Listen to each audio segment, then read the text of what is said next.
Slušate radijsku emisiju Osnovne škole Marije Jurić Zagorke. U mreži mreža. U mreži mreža. U mreži mreža. Društvene mreže? O tome mogu do sutra. Znači, na društvenim mrežama sam već preko 10 godina, skoro cijeli život. I to je krenulo, ja mislim, sa YouTube profilom kojeg sam napravio zato što su me zanimali crtići, filmovi i igrice koje nisu bile dostupne nama ovdje. I preko YouTube-a je s vremenom, kako su izlazile nove aplikacije, zapravo došlo do toga da sve više i više vremena provodim na društvenim mrežama poput Instagrama, Snapchata i krajnje na TikToku zapravo najviše vremena provodim. Dosta toga je takozvano doom scrollanje, nema specifičnog sadržaja kojeg konzumiram, sve je zapravo dosta šuplje, nema nikakve svrhe ni smisla, ali primijetio sam kako utječe na moju koncentraciju najviše. Nemam toliko dugoročne pažnje, da tako kažem, teško mi je odgledat filmove, navikao sam se na jako brzi sadržaj. Ali osim toga, neki pozitivni utjecaji su bili generalno influenceri koji razgovaraju o mentalnom zdravlju, o fizičkom zdravlju, o glazbi sam gledao. Otprilike upišem ključnu riječ koja me zanima i onda gledam skoro sve što mi izađe. I time puno vremena zapravo provodim na društvenim mrežama.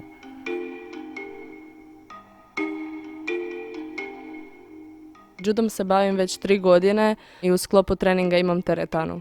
Na društvenim mrežama pratim fitness influencere. Najčešće pratim Anju Bla zato što dobro demonstrira sve vježbe. Moj cilj je izgledati što bolje i izgledati kao neko ko se trudi. Sport smanjuje stres i puno je lakše. Kad se vratiš s treninga nakon napornog dana, sve je puno lakše i smireniji si sve i bolje se osjećate. Slušate Radio Zag. Na društvenim mrežama najčešće pratim Mimir Makeup, odnosno Mirtu Miller, koja je naša Hrvatica i jako puno snima o šminkanju. A također pratim i mnoge Amerikanke koje se šminkaju i od njih većinom uzmem sve savjete. Iako imam 13 godina, moji roditelji razumiju da ja volim šminkanje, ali svejedno imamo granice da ne smijem baš van iz kuće izlaziti sa puno šminke. Većinom mogu staviti samo neke maskaru, sjaj ili tako nešto za izaći van iz kuće, ali dok sam doma mogu bilo šta vježbat, izražavati svoju kreativu. Definitivno mi je najdraže biti nenašminkana jer lice mi je opušteno i bez ičega, ali također volim kada imam nešto bar malo na sebi, na primjer za pokrit prištiće ili nešto, jer se osjećam sigurnije. Osjećam se nekako da sam ljepša djelomično kada pokrijem neke te sitnice.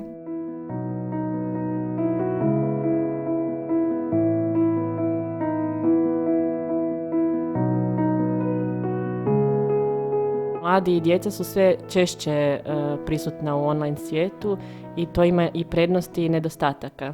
Prednosti jesu da su povezani, međusobno komuniciraju, mogu učiti, dostupne su im informacije, ali s druge strane postoje razni nedostaci i rizici online svijeta. Jedno je sasvim sigurno vršnjačko nasilje, cyberbullying na internetu, a drugo je vezano uz sliku o sebi koju imaju i kako neki standardi ljepote koji se postavljaju na internetu utječu na njihov pojam o sebi.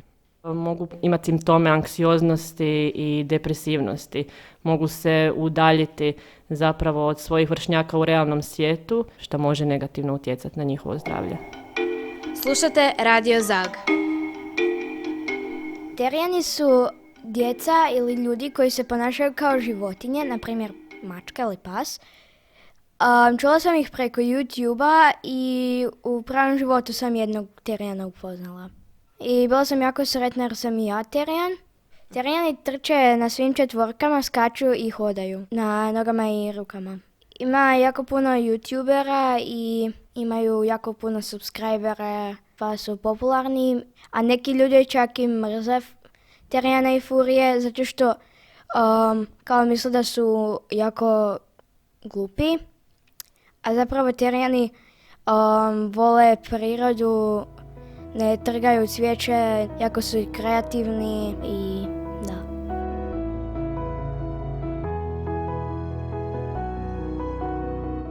Svi misle da su terijani drugačiji pa se zato neće družiti. A ja se zapravo osjećam za to jako tužno jer treba imati respekt.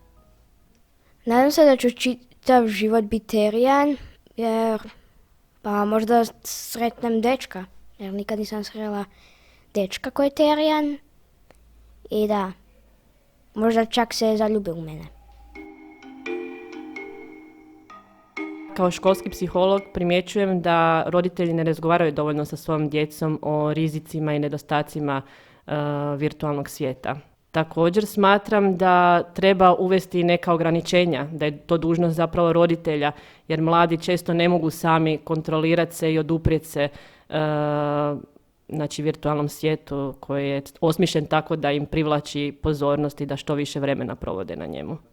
Za moju generaciju specifično utjecaj društvenih mreža je jako izražen, utječe na naše ponašanje i na naš govor. Koristimo jako puno termina koji prije uopće nisu postojali, prije nego što smo se svi uključili u te neke trendove online ili bili izloženi takvom sadržaju. Svi su se nekako navikli na taj kratki sadržaj i ne interesiraju ih specifični hobi, ne upuštaju se jako duboko u ništa zato što se svemu izlažu jako kratko i jako površno.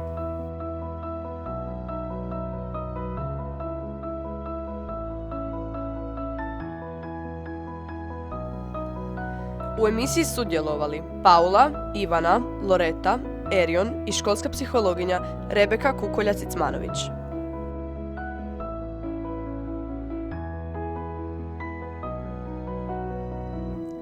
Snimile i montirale Dora, Ema i Ema, Lucijana i Sara. Voditeljica radijske družine Ana Brčić-Bauer. Osnovna škola Marije Jurić Zagorke 2025.